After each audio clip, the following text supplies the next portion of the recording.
சுந்தரத்தோளுடையான். ஆச்சரியமான எம்பெருமான். இல்ல என்னன்னா, ஒரு பக்கம் கேரளத்துல சில மாந்திரீகர்கள் இந்த கோவிலை எப்படியாவது அட்டாக் பண்ணணும்னு வரும்போது என்ன ஆயிடுது, பெருமாளை சேவிச்சுடுறா. பெருமாளை சேவிச்சுட்டு அட்டாக் பண்ணலாம்னு நினைக்கும் போது ஒரு மாந்திரிகரும் அசந்து போயிடுறா. இந்த பெருமாளை பார்த்தோன்னு தோத்து போயிடுறா. அப்ப அந்த ஊர்ல இருக்க மக்கள்லாம் புறப்பட்டு வரா. ஏன்னா யோசிச்சு பாருங்க, இந்த பெருமாளுக்கு கள்ளர் ஜாதின்னு இருக்கா. ரொம்ப பெருமாள் மீது பிராவண்யம். நீங்க பக்கத்துல போய் ஒரு நாள் பாசுரத்தை பாடிலாம் வரமாட்டா. அவ பெருமாளுக்காக உயிரே கொடுப்பா. ஒவ்வொருவரும் பெருமாளை காப்பாற்ற வேண்டும் என்பதற்காக ஒரு படியா உயிர் விட்டா.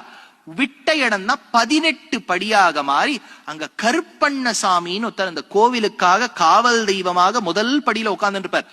அந்த கோவிலுக்கு நீங்க ராஜகோபுரம் வழியா போவே முடியாது. சைடுல ஒரு என்ட்ரன்ஸ் இருக்கும், அது வழியா போயிட்டு வரணும். வருஷத்துல ஒரு நாள் தான் அந்த கதவை திறப்பா. அப்ப அந்த 18 படியிலையும் ஜுவாலையாக இருந்து 18 கிராமங்களும் கருப்பண்ணசாமின்னு செய்ப்பா.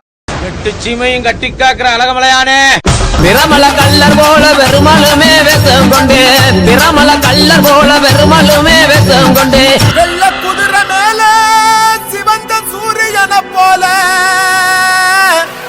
வாரா வாரா வாரா வாரா நம்ம 18ஆம் படி கருப்பேன் படையெடுத்து வாரா.